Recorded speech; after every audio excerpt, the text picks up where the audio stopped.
Good morning. We're just waiting for a few more attendees to join. We'll give it a couple of minutes and then we'll start the webinar for you.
Right, good morning. Welcome to the Capacity Provider Stress and Backing Data webinar. This is the second of two webinars. One was held a couple of weeks ago, covering off some other changes that we were making to the backing data. This one will do a recap, but also sort of more specifically focuses on the stress event changes that we're making to the T files. It's being presented by my colleague Ben Lathbury and myself, Anthony Cross. His disclaimer, I'll leave it on the screen just for a quick read through for yourselves, and then I'll get on with the webinar.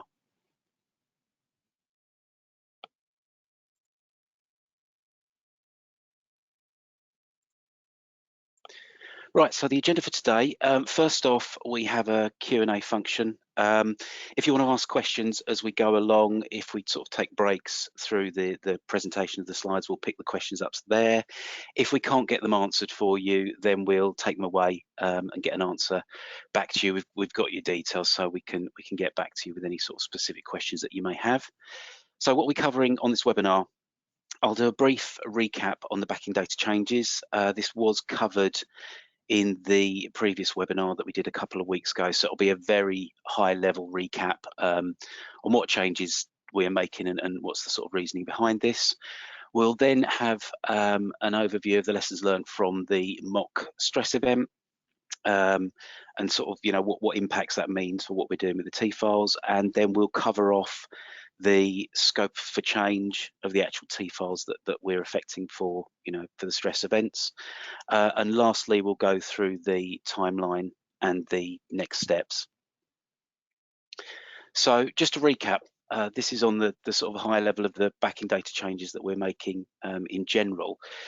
So we haven't actually had any backing data changes since around February 2017, mainly due to the fact that in that period up to now, we've had 18 releases that we've made against our system, and this has covered 137 changes. So there's been quite a lot of changes that have been made in the system.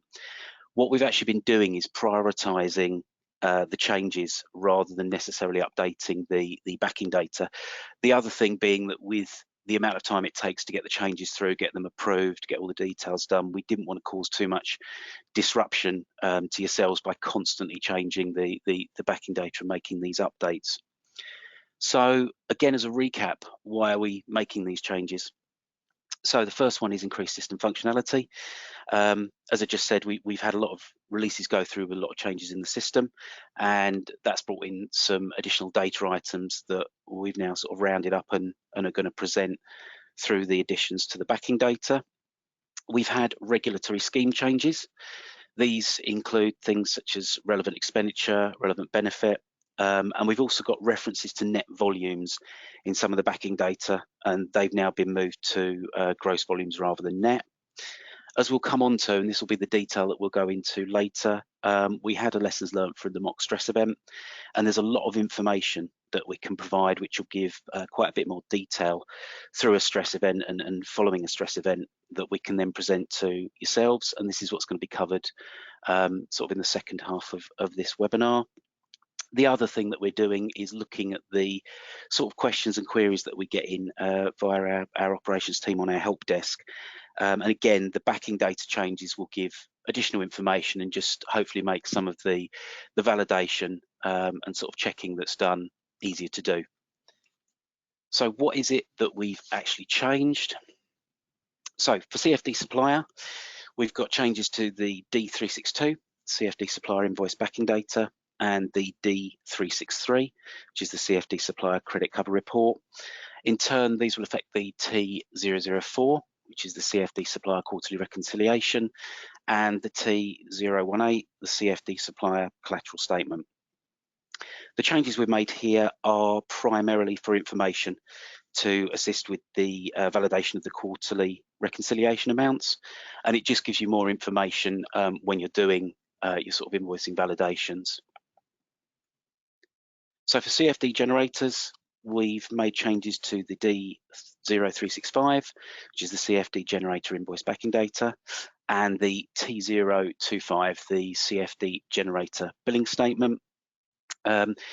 This is mainly to cater for the new regularly impacted phased projects and also to give some additional data.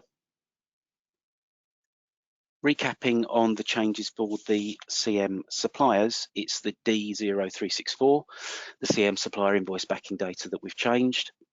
This has affected several T files, the T044, T045, the T046, the T049, and the T105. Again, this is primarily to remove the reference that we had to net volumes, which is something that we've now remedied to give the gross information.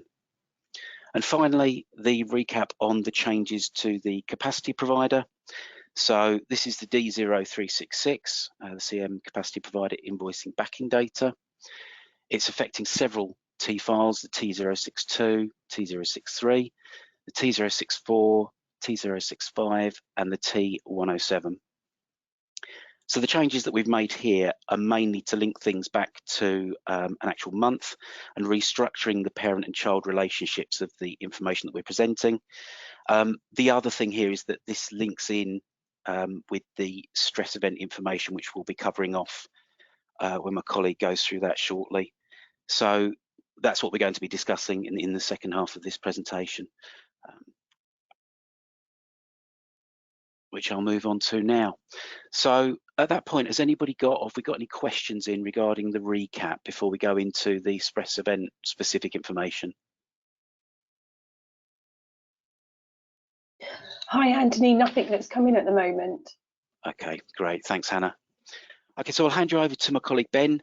He's going to go through the mock stress event and then in more detail the changes that we're making to the backing data regarding stress event. Thank you, Anthony. I think before we go on to the data, I'll just put this slide in just to give us a bit of background as to why we're making the changes. So the mock stress event happened back in 2018, and it didn't actually go as far as providing invoices with backing data. But from the queries raised over the capacity volume register, CVR, and how the information was calculated, we sat down and we anticipated that if we ever were to have a stress event, the existing backing data wouldn't be sufficient to answer everybody's questions or give the specific amount of detail.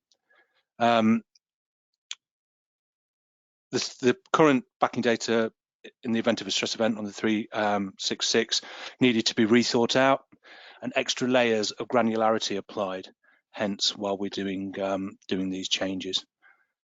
Bit of a potted history of the actual assessment as to how we were going to do these changes. So originally, when we started looking at this at the start of, well, the back end of 19, start of 2020, we envisaged that we'd put this extra level of detail into the 366. But in discussions with the MRA and internally and with ESC, LCCC, it became apparent that, you know, obviously the 366 had a lot of information in currently, and if we were to add this extra level of detail, it would just be enormous, especially for adding detail for something that hopefully will never happen. So then we said, right, shall we do a standalone deflow? So essentially a stress event specific deflow that's just on its own. And again, on reflection, for the cost and complexity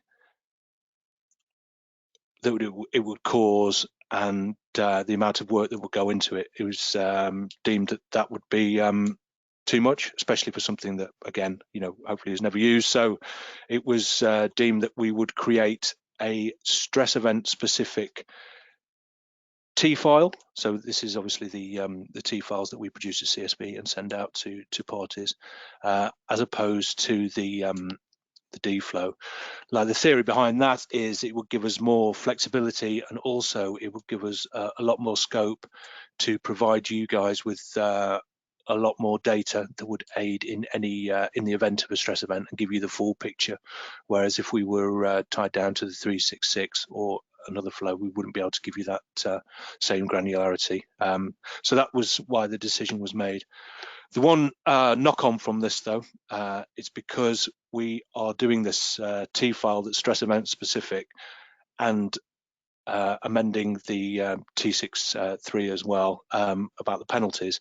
You'll see that I referenced some new data items, and what I'm meaning by new data items are these are data items that sit outside of the current DTC, DTN naming conventions. So everything that we currently put in the T files is driven by the industry J numbers.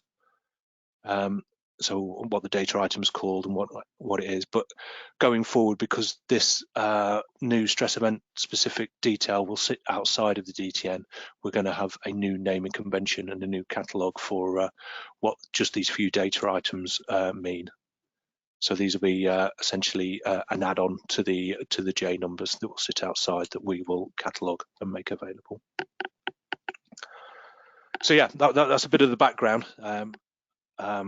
As I say, the mock stress event didn't go as far as actually producing the invoices and the backing data, but it did become very apparent that if there ever was to be one, you know, there's a lot more that we could provide in a lot better format to give you guys the insight. Thank you, Anthony. Are you okay to go on to the next slide, please? So what deflows T files are in scope for this change? So as I touched on, the 366 currently has got a few groups in there that are for the stress event, and we're looking to remove those. So the D366 will become solely a capacity provider invoice backing data flow. You know, there'll be no stress event specific items on there. What we'll be creating is a new stress event position T file, the T70, which will have a whole host of information on there, some of which you've seen before, and some of it will be these new E numbers that will give you that extra insight. And then there's also these new E numbers will touch onto the T63, the penalty charge invoice backing data, and we'll go and discuss what it is that we're making to those as well. Okay, Anthony, are you okay to go on to the next slide, please? Right, as I mentioned, so the D366 will be removing 99I, the CM stress event relevant settlement period, so that group will be going. We'll be removing 97I, the CMU over under delivery penalties. Sorry, Anthony, next slide. We'll be removing 98I, the CM stress event, and we'll be removing the group 00J, the CM component period details. So they will no longer be on the 366. But you'll be glad to hear that all this detail and more will be on the new stress event. So what's actually on this T70 that we're looking to create? So if I just go through the groups, and I think the way because there's so much detail that we could potentially go into around this, I think if I just touch on the groups and the data items that we're going to be going to go into this, it might be a little dry, but I'll go through it, and then if you've got any questions, just ping them across, and we'll either, as Anthony said, answer them now, or we'll look to answer those afterwards, because I dare say there will be a few when I go through the groups and the data items. So what's going to be in the T70? So the first one is the Emr Invoice Header, which is obviously a new group. They're all new groups in this flow because new T file, because it's new, but it's an existing item. So that's the Emr Invoice Header. So this will, link everything back to that invoice. There'll be the stress event month, which is an existing item. So CMU month ID. So that will link it back to the month.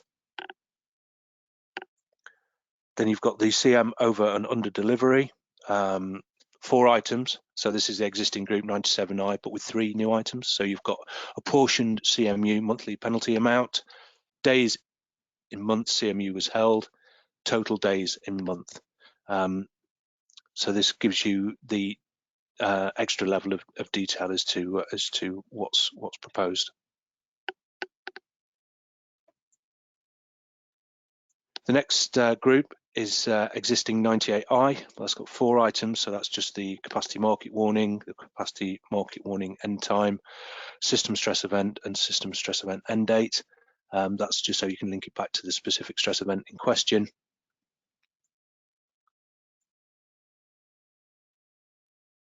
Which brings us onto the CM stress event relevant settlement period. So we've got 17 items here. This is the existing 99I, but with 3 new data items. So to give the extra level of granularity at CMU level. So the new data items that we're adding here are the load following capacity obligation multiplier for a settlement period, the balances services for a CMU, excluded from obligation by relevant interruption, and an adjusted load following capacity obligation.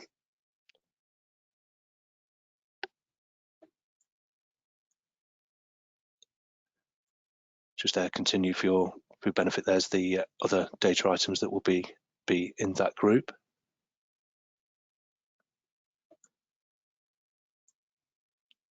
So the next group is the CMU component period details.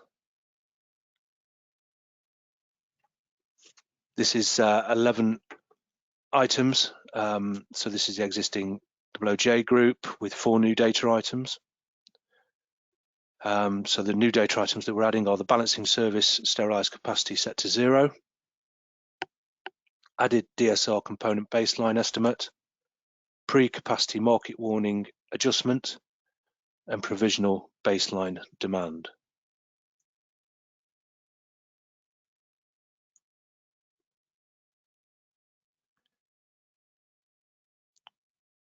The next group we're adding is the CMU component baseline sample data point. So this is 5 items, 3 of which are the new data items. So just going through that group, the existing ones are settlement date, settlement period ID, but then we will be adding adjustment demand sample for a data point, adjustment pursuant to a BS agreement for a data point, and demand sample for a data point.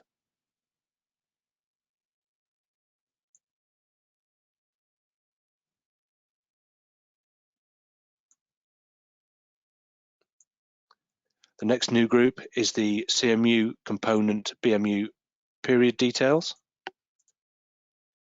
So this has got 12 data items in, 4 of which are the new ones. So the new ones in here are BMU ID, aggregation multiplier for a meter, BMU balancing services, and CMU component beta value. So this is to go down essentially to give you that BMU level information. That's just continued there as to the other data items that are in there. Next slide, please, Anthony. All right, now there it is below. So the next group is the CMU component pre-CMW adjustment period. It's got 3 items. One new item in here is the provisional baseline demand. The other 2 existing will be the CMU component ID and the CMU component metered volume.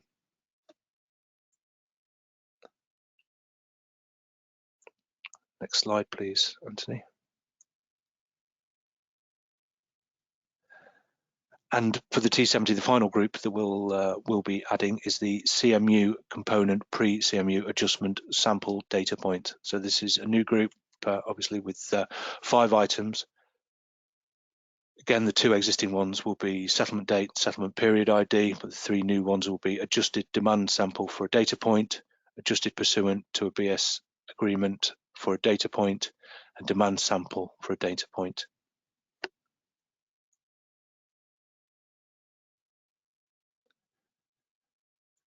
Which takes us through the T70. Obviously, there's a lot of detail on there, and we've gone through it at group level. Has anybody got any questions that they're wanting to ask regarding what it is that we're proposing here?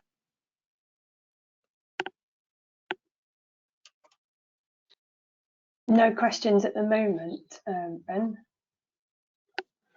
Okay, thanks, Hannah. No problem at all.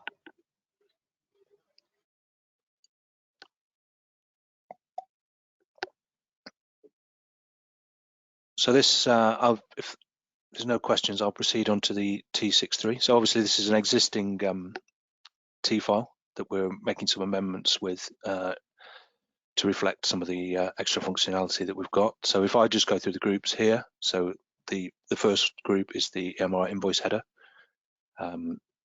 That's a new group. All the 6 items in there are all existing. So you've got EMR invoice number, EMR invoice date, EMR invoice payment date, EMR invoice total, and the MPID. The next new group we're adding is the CM month ID. Again, these 2 groups are added there so we can link everything back to the specific invoice and the specific month. The next group in here is the CM over under delivery. So this is the existing group 97I. It's got 5 items, 3 of which are new. So the new items are going to be the apportioned CMU monthly penalty amount, the days in the month CMU is held, and the total days in the month. And then the 3 existing items that we've got here are the CMU ID, the monthly CM penalty charge, and then an existing item that's being added as well is the monthly weighting factor.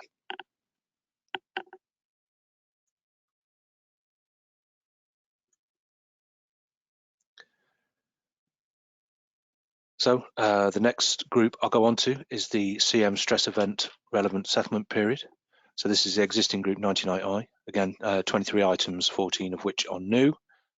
I'll just go through the new items specifically. So you've got the first relevant settlement period in month, the last relevant settlement period in month, settlement period penalty settlement amount, change in SPPSA since the previous settlement period,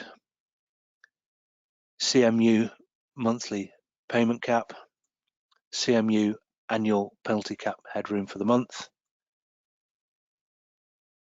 the CMU demonstrated poor performance over 6 months, CMU has performed poorly in annual penalty cap applied,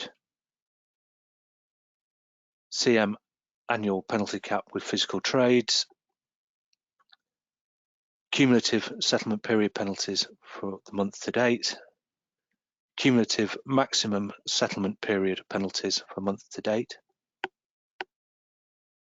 residual monthly capacity payment, previous ASPA this month for obligations held in previous periods, previous ASSPA this month for obligations held in current and previous periods, and then CMU month to date maximum settlement period penalty. The existing items we've got within that group will be the settlement date, the settlement period ID, the under delivery volume, the total previous CM penalty charge, CM penalty rate, and CM settlement penalty period.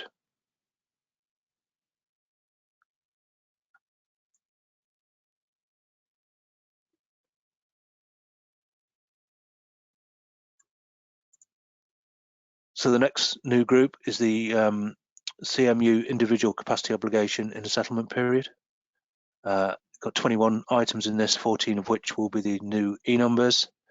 So just go through those. So you've got individual capacity obligation, order ICO by penalty rate, date awarded, transferred, time requested, apportioned settlement period penalty amount, ICO penalty rate, agreement monthly penalty cap, monthly penalty cap percentage, ASPPSA for previous settlement period, agreement ID, trade days in month,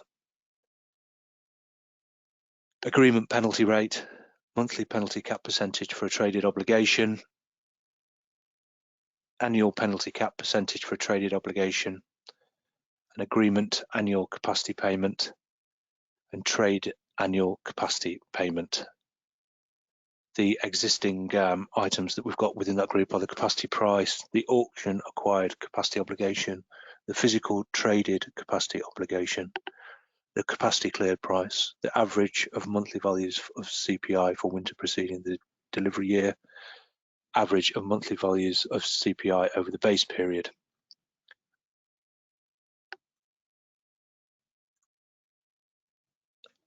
Granted, there's a lot of information on there, so you know, I think it's a case of, if you've not got any questions now, take a look at the slide deck and come back with questions regarding the individual data items if you have any. I'd just like to point out as well that for the T files, in their current structure, they come across with a header which is driven by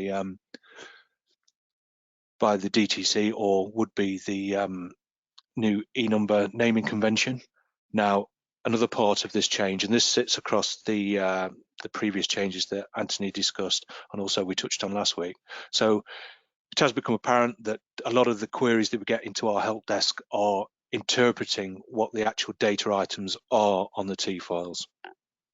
So to aid any analysis or validation, what this change will also do is insert a secondary header, which will, as well as having, you know, the data item either J or E number, it will also have its name. So when you're doing any kind of reconciliation work, or, you know, God forbid there ever was a stress event, instead of having to do that sort of mining piece where you go through and look to see what J item is which and which E item going forward is which, you will have that header on there, so it will tell you exactly what's in that column.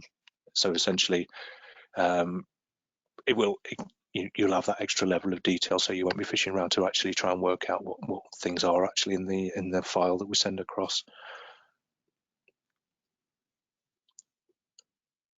So that was a very high level of what it is that we're planning to changes, which brings me on to the next steps. So obviously this set of changes that we're doing around the stress event is sort of traveling with the changes that Anthony touched on and we touched on at the previous webinar. So we've sent off a CP to the MRA to get the D flow changes completed, and hopefully have a deployment date of November 21 for those, although that is still to be confirmed. There's a bit of discussion around the change in governance between the MRA to the rec manager, which is sort of causing a bit of delay, but we're hoping to have a decision pretty soon, and we'll be sending out a circular as soon as we have that definite go live date, if it is November, so that you guys will, as soon as we know, we'll let you guys know.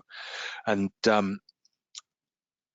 if it's not to be November, we're going to make the system changes for November and carry on with the existing backing data until a date when it can go live. But currently, all systems go for November, unless we hear anything different over the next couple of weeks.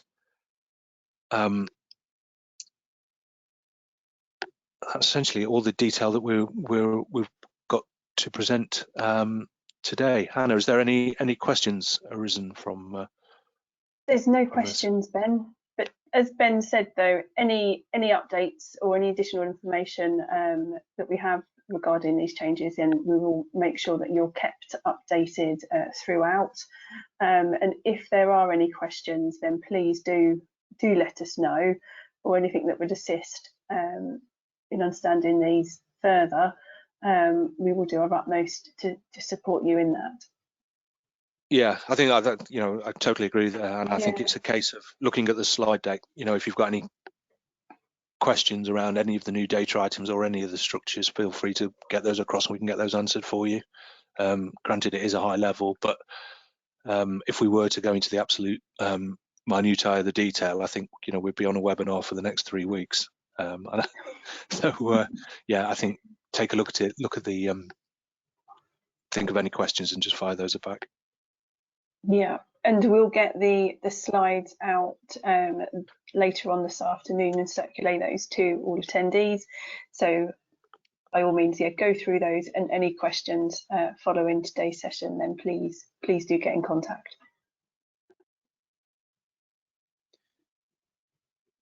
So, yep, thank you everybody. That's going to be the end of the webinar. And as Hannah said, any questions once you've reviewed the slides, then please get back to us. So thank you for your time. Hopefully you'll have a good rest of your day. Yeah, thanks guys. Thank you.